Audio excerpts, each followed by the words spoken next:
여기 일본의 자연재해의 위협이 단순한 지리적 요인만은 아니라고 주장하는 역사학자가 있습니다. 일본의 재앙이 일본이 과거에 저지른 죄악에 대한 인과응보라고 말하며 이번 위협은 일본에게 주어진 마지막 기회라고 말하고 있는데요. 대체 무슨 사연일지 오늘 사연 바로 시작하겠습니다. 안녕하세요. 제 이름은 나카무라 K입니다. 저는 일본의 역사학자로 현재는 한국에서 살고 있습니다. 제가 한국으로 오게 된 이유와 최근 일본에서 일어나고 있는 일들에 대해 이야기해 보려고 합니다.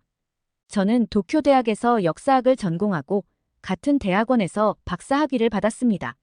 졸업 후에는 교토대학에서 교수로 재직하며 일본의 근현대사를 연구했습니다. 특히 저는 일본의 제국주의 시대와 2차 세계대전 당시 일본의 행위에 대해 깊이 연구했습니다.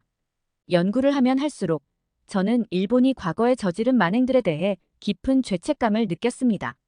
특히 한국, 중국 등 아시아 국가들에 대한 일본의 침략과 폭력적인 식민지배는 저를 괴롭혔습니다. 저는 이러한 역사적 사실들을 학생들에게 가르치고 일본 사회에 알려야 한다고 생각했습니다. 그러나 제 주장은 일본 사회에서 큰 반발을 불러일으켰습니다. 일본을 비하한다, 반일 행위다라는 비난을 받았고 심지어 우익단체로부터 협박을 받기도 했습니다. 대학에서도 제 강의 내용에 대한 항의가 빗발쳤고 결국 저는 사직을 권고받았습니다. 가장 힘들었던 것은 가족들이 겪어야 했던 고통이었습니다. 아내 미호는 직장에서 따돌림을 당했고 아들 타쿠야와 딸 유리는 학교에서 매국노의 자식이라고 불리며 괴롭힘을 당했습니다. 우리 가족은 점점 고립되어 갔고 일본에서의 삶이 힘들어졌습니다. 그러던 중 한국의 한 대학에서 강의 요청이 왔습니다. 저와 가족들은 긴 고민 끝에 한국행을 결심했습니다. 2019년 우리는 새로운 삶을 위해 한국으로 이주했습니다. 처음에는 언어와 문화의 차이로 많은 어려움을 겪었지만 한국 사람들의 따뜻한 환대 덕분에 점차 적응해 갔습니다. 한국에서의 삶은 우리 가족에게 새로운 기회였습니다. 저는 대학에서 일본 역사를 가르치며 과거사에 대한 반성과 한일 간 화해의 중요성을 강조할 수 있었습니다. 아내는 한국어를 배워 통역사가 되었고 아이들도 학교에 잘 적응하며 새 친구들을 사귀었습니다.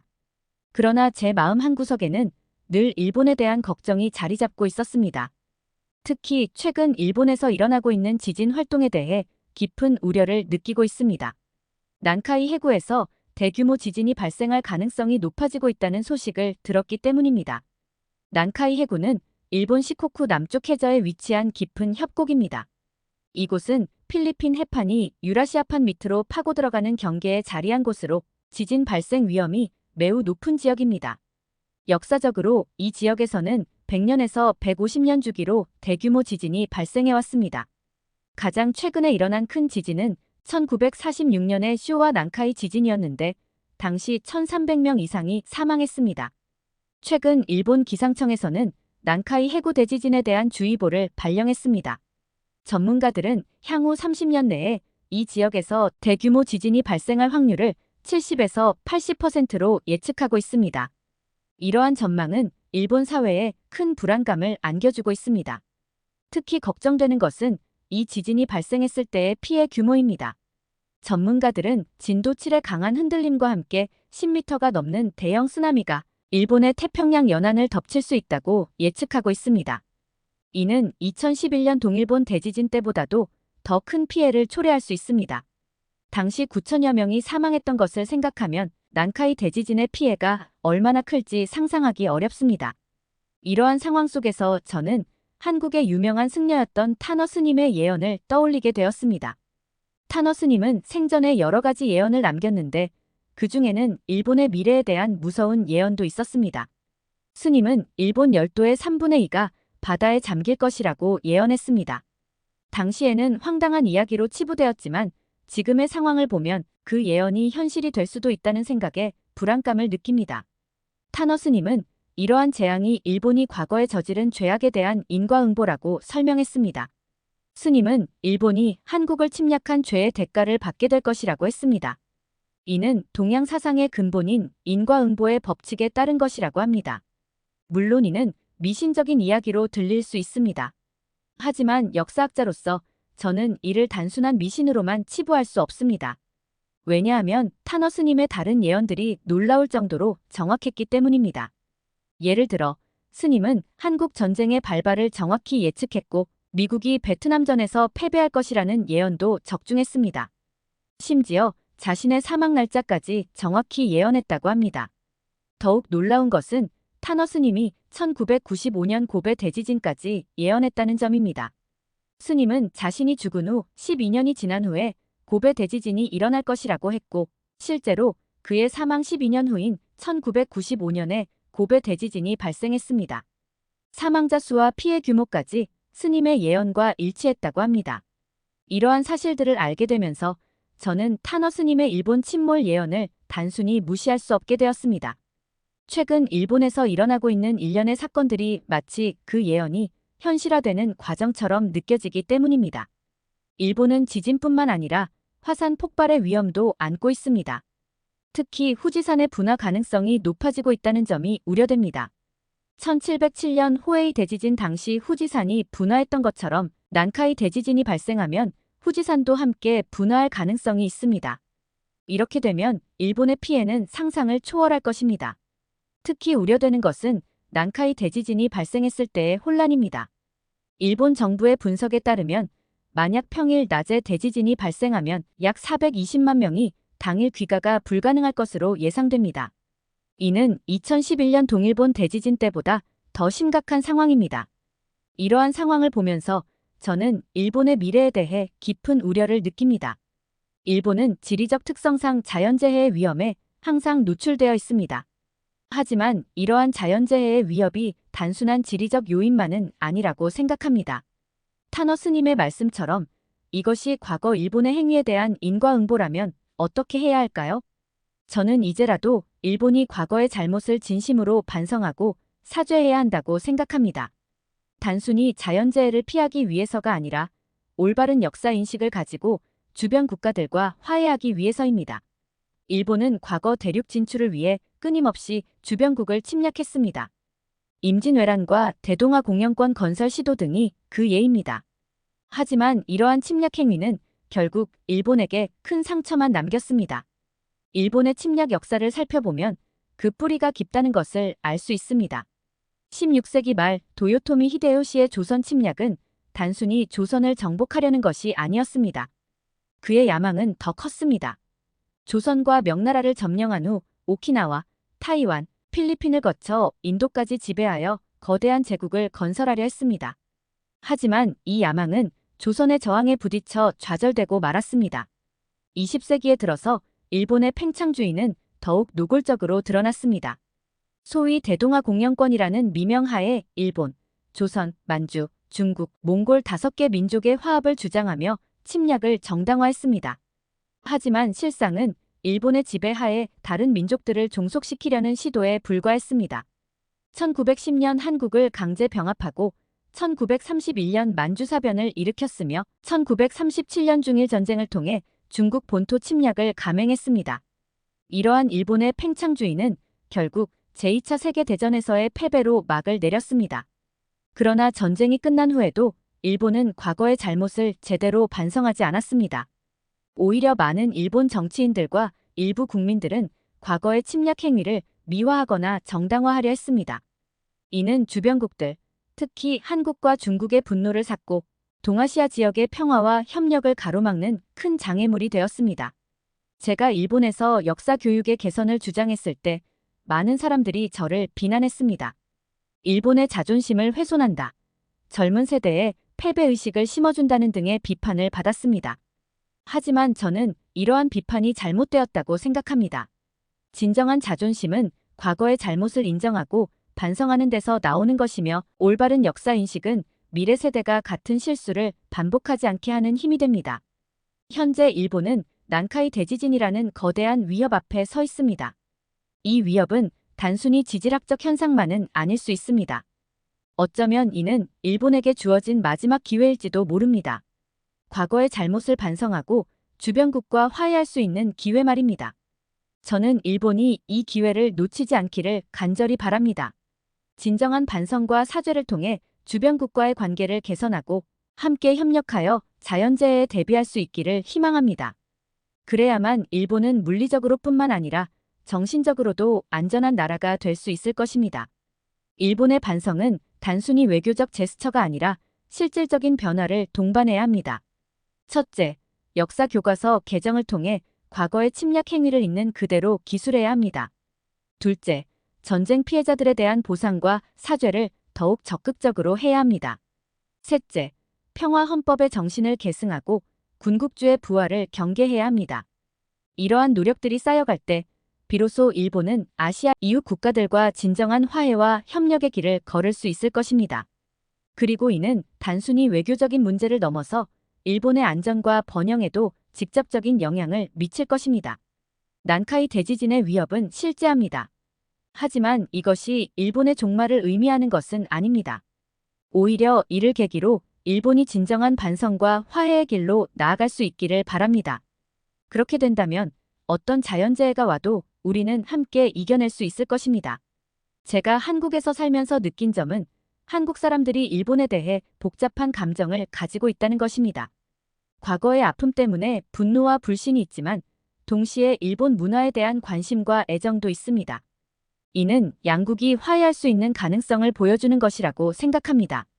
저는 일본과 한국 그리고 다른 아시아 국가들이 과거의 갈등을 넘어 함께 발전할 수 있기를 희망합니다. 우리는 지리적으로 가깝고 문화적으로도 많은 공통점을 가지고 있습니다.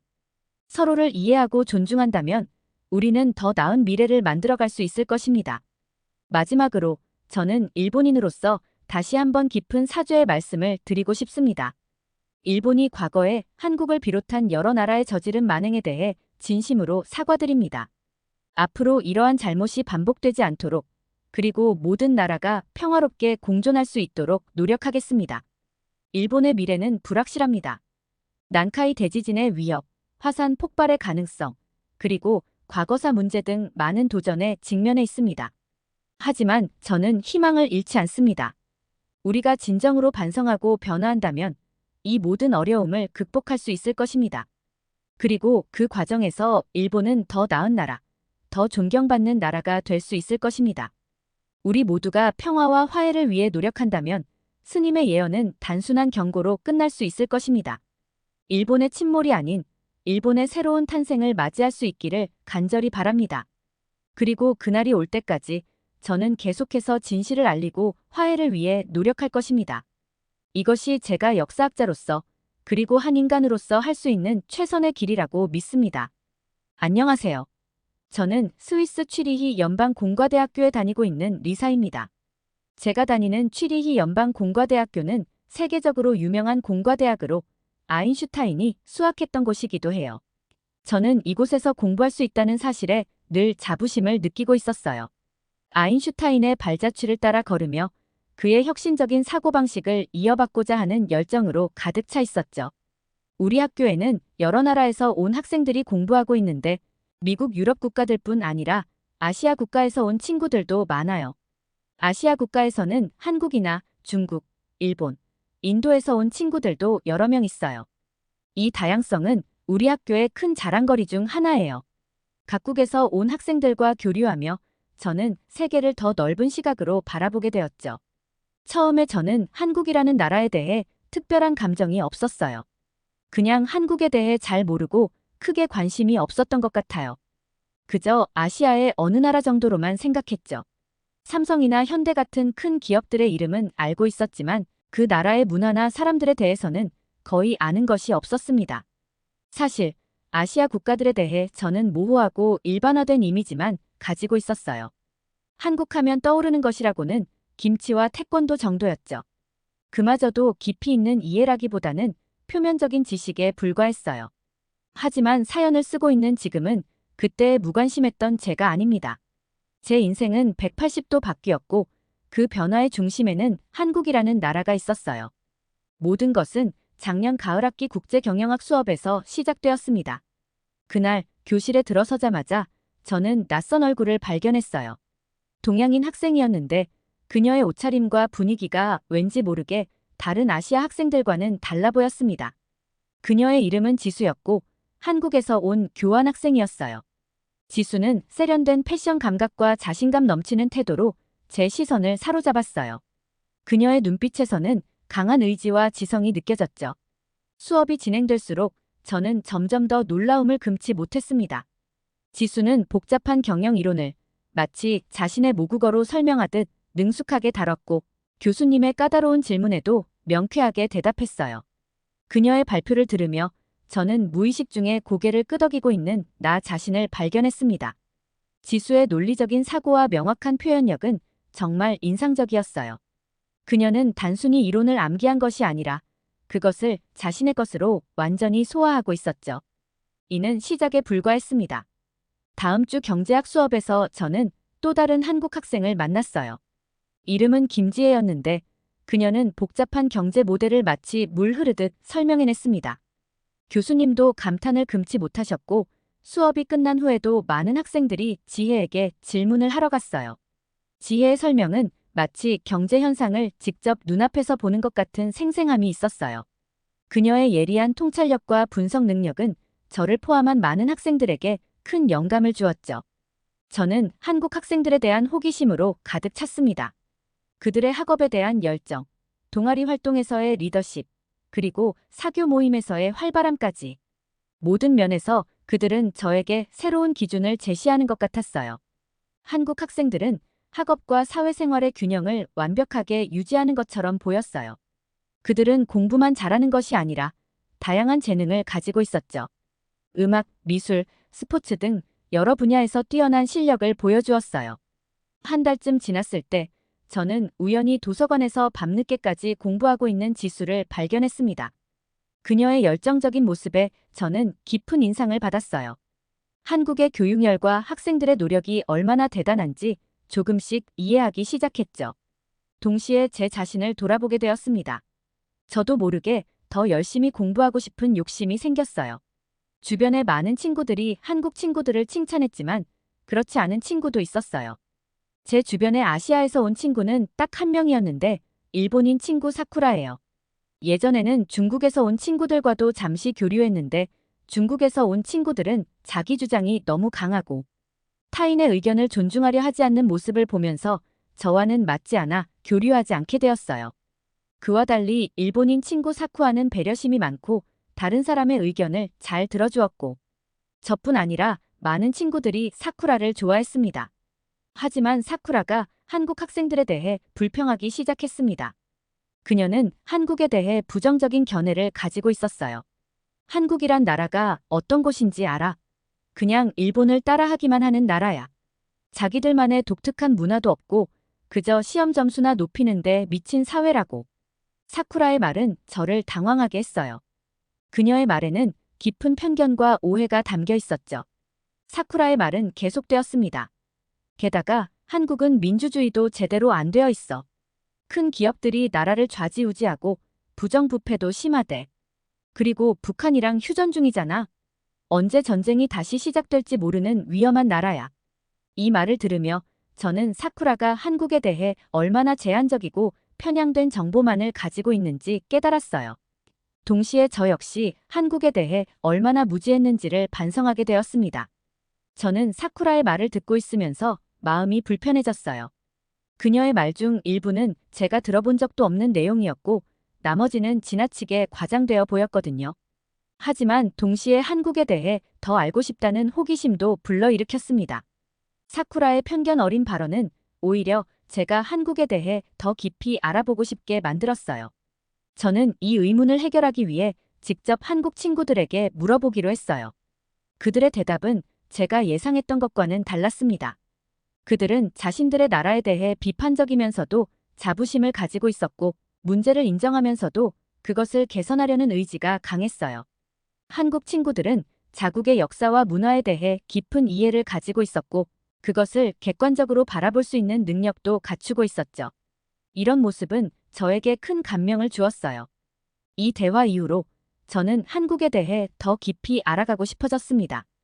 도서관에서 한국의 역사와 문화에 관한 책을 찾아 읽기 시작했고 인터넷에서 한국의 현대 문화에 대해 검색해 보기도 했어요. 한국의 5,000년 역사, 독특한 문자 체계인 한글, 그리고 전통과 현대가 공존하는 문화 등 새롭게 알게 된 사실들은 저를 매료시켰습니다. 그러던 중 우연히 한국 영화 기생충을 보게 되었습니다. 이 영화는 저에게 큰 충격을 주었어요. 한국 사회의 계급 문제를 날카롭게 비판하면서도 예술적으로 뛰어난 이 영화를 통해 저는 한국 문화의 깊이를 느낄 수 있었습니다. 영화의 섬세한 연출, 배우들의 뛰어난 연기, 그리고 깊이 있는 스토리텔링은 저를 완전히 사로잡았어요. 이 영화를 통해 저는 한국 영화의 수준이 얼마나 높은지 깨달았습니다. 이를 계기로 저는 더 많은 한국 영화와 드라마를 찾아보기 시작했어요. 킹더랜드, 이태원 클라스, 도깨비 등 다양한 작품을 접하면서 저는 한국 문화의 다양성과 깊이에 점점 더 매료되어 갔습니다. 각 작품은 한국 사회의 다른 면모를 보여주었고, 저는 이를 통해 한국에 대한 이해를 넓혀갔어요. 드라마 속 한국의 아름다운 풍경, 현대적인 도시 모습, 그리고 전통과 현대가 어우러진 문화는 저를 매료시켰습니다. 음악에도 관심을 가지게 되었어요. 처음에는 K-팝이 그저 시끄럽고 화려한 음악이라고만 생각했습니다. 하지만 BTS의 음악을 우연히 듣게 되면서 제 생각은 완전히 바뀌었어요. 그들의 노래에 담긴 깊은 메시지와 사회적 의미에 큰 감동을 받았습니다. BTS의 음악은 단순한 팝 음악이 아니었어요. 그들의 가사에는 청년들의 고민, 사회 문제에 대한 비판, 그리고 자아 성찰에 대한 깊이 있는 내용이 담겨 있었죠. 이를 통해 저는 K-팝이 단순한 대중음악을 넘어서 문화적, 사회적 영향력을 가진 강력한 매체라는 것을 깨달았어요. 이러한 경험들이 쌓이면서 저는 점점 더 한국이라는 나라에 매료되어 갔습니다. 한국의 역사, 그들이 겪은 고난과 극복의 과정, 그리고 현재의 성취까지 모든 것이 흥미진진했어요. 한국의 빠른 경제 성장, 기술 혁신, 그리고 문화적 성취는 저에게 큰 영감을 주었습니다. 특히 한국이 일제강점기와 한국 전쟁의 폐허를 딛고 이렇게 빠르게 발전했다는 사실은 정말 놀라웠어요. 이런 한국의 역사를 알게 되면서 저는 한국 사람들의 끈기와 열정, 그리고 도전 정신에 깊은 존경심을 갖게 되었습니다. 그러던 어느 날 지수가 저에게 한 제안을 했습니다. 한국의 서울대학교 교환학생 프로그램에 지원해보는 게 어떻겠냐고 말이에요. 처음에는 망설였지만 지수의 설득에 용기를 내어 지원했고 운 좋게도 합격했어요. 이 결정은 제 인생의 큰 전환점이 되었습니다. 낯선 나라에서 공부한다는 생각에 두렵기도 했지만 동시에 새로운 문화를 직접 경험할 수 있다는 기대감에 가슴이 뛰었어요. 한국에 오기 전 저는 많은 준비를 했습니다. 한국어 기초를 배우기 시작했고 한국의 역사와 문화에 대해 더 깊이 공부했어요.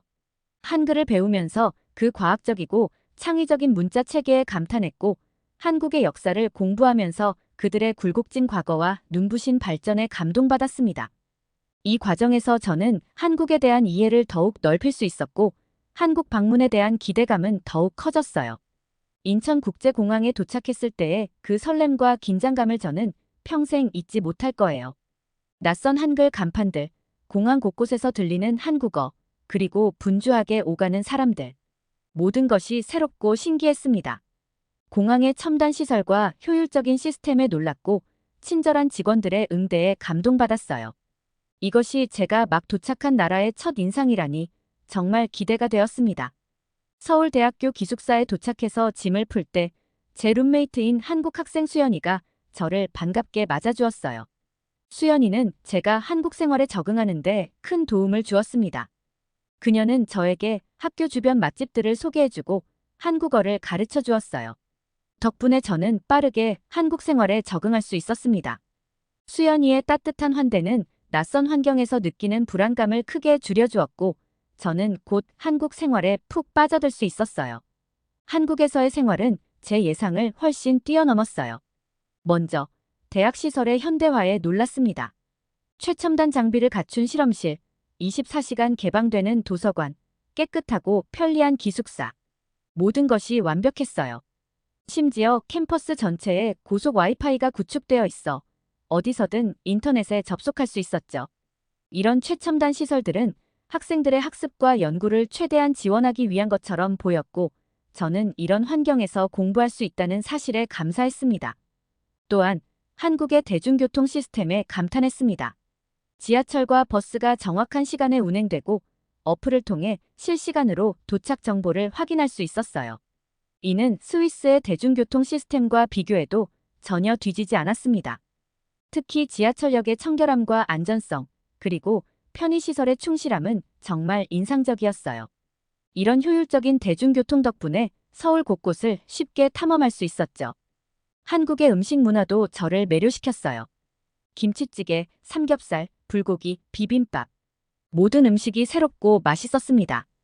특히 저는 한국인들이 음식을 나누어 먹는 문화에 깊은 인상을 받았어요. 이는 단순히 음식을 먹는 것을 넘어서 사람들 간의 유대감을 강화하는 중요한 사회적 활동이라는 것을 깨달았습니다. 친구들과 함께 삼겹살을 구워 먹으며 대화를 나누는 시간들은 제게 정말 특별했어요. 그리고 무엇보다도 한국 학생들의 학구열에 다시 한번 놀랐어요. 도서관은 항상 학생들로 가득 차 있었고 새벽까지 공부하는 학생들도 많았습니다. 처음에는 그들의 열정이 부담스럽기도 했지만 점점 저도 그들의 열정에 감화되어 더 열심히 공부하게 되었어요. 한국 학생들의 학업에 대한 진지한 태도와 끊임없는 노력은 저에게 큰 자극이 되었고 저 역시 더 높은 목표를 향해 노력하게 만들었습니다. 특히 인상 깊었던 것은 팀 프로젝트였습니다. 한국 학생들은 팀워크가 정말 뛰어났어요. 그들은 서로의 의견을 존중하면서도 효율적으로 일을 진행했고 늘 최고의 결과물을 만들어냈습니다. 저는 그들과 함께하면서 협업의 진정한 의미를 배웠어요. 이는 제가 스위스에서 경험했던 것과는 차원이 다른 수준의 팀워크였습니다. 한국 학생들의 이러한 능력은 분명 미래의 직장 생활에서 큰 강점이 될 것이라고 생각했어요. 그들의 책임감, 시간 관리 능력, 그리고 서로를 배려하는 태도는 정말 인상적이었습니다. 한국 생활에서 가장 인상 깊었던 순간 중 하나는 제가 참여했던 자원봉사 활동이었습니다. 대학교에서 주최한 프로그램으로 우리는 지역 노인복지관에 가서 어르신들을 도와드리는 일을 했어요. 이 경험은 제게 한국 사회의 또 다른 면을 보여주었습니다. 한국의 빠른 발전 이면에 있는 사회적 문제들, 특히 노인 빈곤 문제에 대해 알게 되었고, 이를 해결하기 위한 젊은이들의 노력을 직접 목격할 수 있었어요. 처음에는 언어 장벽 때문에 걱정이 많았습니다. 하지만 그곳에서 만난 어르신들은 제 서툰 한국어를 너그럽게 받아주셨고, 오히려 제가 한국어를 배우려고 노력하는 모습에 감동받으셨어요. 이 경험을 통해 저는 언어가 완벽하지 않더라도 진심은 통한다는 것을 깨달았습니다. 어르신들과 소통하면서 저는 한국의 역사와 문화에 대해 더 깊이 이해하게 되었고 세대 간 소통의 중요성도 배울 수 있었어요. 시간이 흐르면서 저는 한국어 실력도 많이 늘었고 한국 문화에 대한 이해도 깊어졌어요. 특히 한국어의 존댓말 문화는 저에게 큰 인상을 주었습니다. 상대방에 대한 존경과 예의를 언어로 표현하는 방식이 매우 세련되고 아름답다고 느꼈고 이를 통해 한국 사회의 인간관계가 얼마나 섬세하고 복잡한지를 이해하게 되었어요. 존댓말을 사용함으로써 상대방을 존중하고 자신의 겸손함을 표현하는 문화는 제게 깊은 인상을 남겼습니다. 한국의 기술 발전 수준도 저를 놀라게 했습니다. 어디서나 고속 인터넷에 접속할 수 있었고 스마트폰으로 거의 모든 것을 해결할 수 있었어요. 음식 주문, 택시 호출, 은행 업무까지. 이런 편리함은 스위스에서는 경험하지 못했던 것이었습니다. 특히 카페나 식당에서 흔히 볼 수 있는 무인 주문 시스템 등은 제게 미래 사회를 미리 경험하는 듯한 느낌을 주었어요. 또한 한국의 안전한 치안 상태에도 감동받았어요. 밤늦게 혼자 걸어도 전혀 위험하지 않았고 길에 떨어진 지갑이나 스마트폰도 거의 대부분 주인에게 돌아간다는 사실이 놀라웠습니다. 이는 한국 사회의 높은 시민의식을 보여주는 것 같았어요. 한 번은 제가 카페에서 지갑을 두고 나왔는데 나온 지 10분이 지나서 지갑을 놓고 왔다는 사실을 알게 되었어요. 너무 놀라 헐레벌떡 카페로 돌아갔는데 그대로 있는 것을 보고 정말 감동받았습니다. 이런 경험들을 통해 저는 한국 사회의 신뢰와 배려의 문화를 직접 체감할 수 있었어요. 한국에서의 시간이 흐를수록 저는 이 나라와 사람들에 대해 더 깊은 이해와 존경심을 갖게 되었습니다. 한국인들의 근면 성실함과 끈기, 그리고 발전에 대한 열정은 정말 대단했어요. 매일 아침 일찍부터 늦은 밤까지 열심히 공부하는 친구들을 보며 저는 한국의 빠른 발전이 어떻게 가능했는지 이해할 수 있었습니다. 어느 날, 저는 한국의 현대사에 대해 배우는 수업을 들었습니다. 한국이 불과 몇십 년 만에 전쟁의 폐허에서 세계적인 경제 강국으로 성장한 이야기를 들으며 저는 깊은 감동을 받았어요. 6.25 전쟁 이후 극심한 빈곤에 시달렸던 한국이 이제는 세계 10위권의 경제대국이 되었다는 사실과 그리고 그 뒤에 있는 한국인들의 노력과 희생을 생각하니 가슴이 뭉클해졌습니다. 이 수업을 통해 저는 한국의 한강의 기적이라 불리는 경제 성장의 이면에 있는 여러 요소들을 배웠어요. 교육에 대한 열정, 근면 성실한 국민성, 그리고 정부의 효과적인 정책 등이 어우러져 이룬 성과라는 것을 알게 되었습니다. 동시에 이 과정에서 발생한 사회적 문제들, 예를 들어 빠른 성장으로 인한 환경 문제나 노동자들의 권리 문제 등에 대해서도 배웠어요. 이런 균형 잡힌 시각으로 한국의 발전을 바라보게 되면서 저는 한국에 대해 더욱 깊이 있는 이해를 할 수 있었습니다. 한 학기가 거의 끝나갈 무렵, 저는 한국에서의 경험을 정리하는 에세이를 쓰게 되었어요. 펜을 들고 고민하다가 저는 이렇게 썼습니다. 한국은 나에게 새로운 세계를 열어주었다. 이곳에서 나는 단순히 학문적 지식만이 아니라 삶의 지혜를 배웠다. 한국인들의 끈기와 열정, 공동체 의식, 그리고 예의와 존중의 문화는 내가 평생 간직하고 싶은 가치들이다. 이제 나는 더 이상 편견의 눈으로 세상을 보지 않을 것이다. 대신 모든 문화와 사람들의 고유한 가치를 인정하고 존중하는 법을 배웠다. 이 글을 쓰면서 저는 제 안에서 일어난 변화를 새삼 깨달았어요. 한국에 오기 전에 저와 지금의 저는 완전히 다른 사람이 되어 있었습니다. 이제 저는 세상을 더 넓은 시각으로 바라볼 수 있게 되었고, 다양성의 가치를 진정으로 이해하게 되었어요. 한국에서의 경험은 제 세계관을 완전히 바꿔놓았고, 저를 더 성숙한 사람으로 만들어주었습니다. 비행기에 오르면서 저는 창밖으로 보이는 서울의 모습을 눈에 담았어요. 서울의 화려한 야경을 바라보며 저는 이곳에서의 추억들을 하나하나 떠올렸습니다. 그리고 언젠가 꼭 다시 돌아오리라 다짐했어요. 스위스로 돌아온 후 저는 제 경험을 모든 사람과 나누고 싶었습니다. 특히 사쿠라에게 제 생각이 얼마나 바뀌었는지 이야기하고 싶었어요. 그녀의 편견 어린 시각이 얼마나 잘못되었는지 설명하고 싶은 열망으로 가득 찼습니다. 사쿠라를 만났을 때 저는 한국에서의 경험을 상세히 들려주었어요. 처음에는 의아해하던 사쿠라도 점차 관심을 보이기 시작했고 결국에는 그녀도 한국에 대해 더 알아보고 싶다고 말했습니다.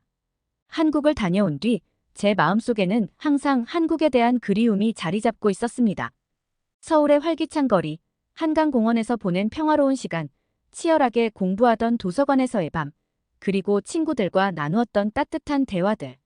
그래서 저는 결심했습니다. 졸업 후에 다시 한국을 방문하기로 말이에요. 이번에는 더 긴 시간 동안 머물면서 한국어를 더 완벽하게 익히고 한국 문화를 더 깊이 이해하고 싶었습니다.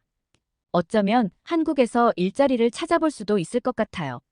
한국의 빠르게 성장하는 기술 산업이나 문화 콘텐츠 산업에서 일할 수 있다면 정말 흥미로울 것 같다는 생각이 들어요. 지금 저는 그날을 꿈꾸며 열심히 공부하고 있습니다. 한국어 실력을 더욱 향상시키고 한국 문화와 사회에 대해 더 많이 배우고 있어요. 한국 기다려요. 꼭 다시 갈게요. 오늘은 일본 역사학자 나카무라 K님과 스위스 대학생 리사님의 사연 두 가지를 소개해드렸습니다. 오늘 사연이 재미있으셨다면 구독과 좋아요, 알림 설정까지 부탁드립니다. 더 재미있는 사연으로 돌아오겠습니다. 이상 감동탐험이었습니다.